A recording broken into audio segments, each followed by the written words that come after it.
This may seem like a new Ghibli movie, but in fact this film came out in 1991 in Japan. Why didn't we get it back then? Well, not many people remember that there was once a time where Disney didn't have exclusive distribution rights to the works of Studio Ghibli. Often, the rights for each film were often divided amongst different companies. Some films, like Princess Mononoke, were released by Disney through their Miramax label, while others, like My Neighbor Totoro, were initially brought over by 20th Century Fox. In this context, it makes sense why something like Only Yesterday would have been passed over back in the day, as it's not a film that would have easily drawn people in back then, since Ghibli wasn't really a household name for anime fans at this point. I make a point to mention this because you can tell that the animation is much older, with some techniques that even Ghibli stopped using after a while. All of that aside, does the film hold up on its own merits? Well, kind of.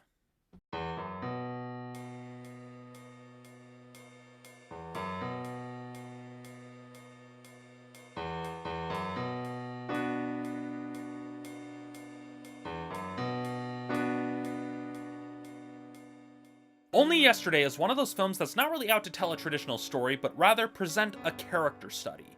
I say this because there's not a lot that actually happens as we more or less explore the thoughts and feelings of one person, Taeko, who is reflecting on her past during her vacation in the countryside. As such, we frequently bounce between past and present as we explore how the events of her childhood shaped her as an adult. As a story, it raises more questions than it's willing to answer, as we're fed hints and tidbits of information that never really have any payoff. Then again, that's kind of how life tends to work. We never get all of the answers, and what answers we do get may not come for several years.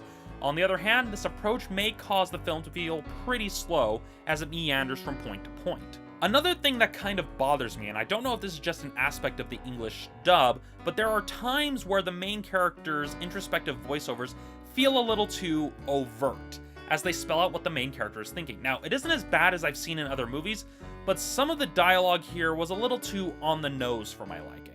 That said, I do like the overall structure of the film, as it follows more of a stream of consciousness approach to switching between time periods, with something in our main character's modern day story causing her to remember and reflect on a memory from the past. There is one sequence in particular that I found particularly resonant, as it simulates one of those times where a memory will just come out of nowhere, almost like it intrudes on your own reality. It's done, well, quite effectively. If there was one thing that really did bother me, it would have to be the film's ending. While most of the film is a nice introspective story about a character reflecting on their own experiences, the ending we're given kind of flies in the face of that, as we're given the cliched romance ending during the end credits. I mean, literally, as the end credits are rolling. I almost get the feeling that it was kind of tacked on during the end credits and may not have been part of the initial story. When it comes to the technical aspects of the film, the animation is top-notch Ghibli animation that the studio is known for. However, there are a few moments that did appear to clash visually with the rest of the film. Some of these contrasting moments work as they occur during the childhood sequences and reflect this sense of naive optimism that the main character had. Other times, though, they seem a little bit out of place, almost frantic at times. At the same time, I like how this film acknowledges the age of our main character by actually showing the lines and wrinkles that have started to form in her face. This is something that a lot of media, both in Japan and here in the States, is afraid of, so it's actually refreshing to see that in animation.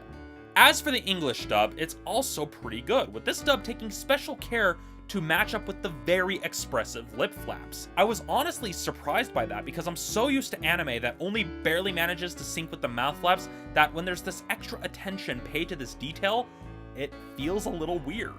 Overall, this is an interesting movie that's more focused on introspection than on a sweeping narrative. It gives us an appreciative look at the mundane and how some of the tiniest memories can have a big impact on a person's life. That said, the film is a bit slow and it does meander a little bit. The frequently raised questions that remain unanswered may frustrate the average viewer that isn't familiar with Japanese animation and the works of both Studio Ghibli and Isao Takahata in particular. No doubt, if you're a Ghibli fan, then I highly recommend this film. However, this is definitely a film for more seasoned fans of animation that don't mind the kinds of movies that are more focused on internal reflection rather than outward action. All of that said, Only Yesterday gets a 4.5 out of 5. So that's it for this episode of Romney's Reviews. Thank you for watching. I'll see you all next time.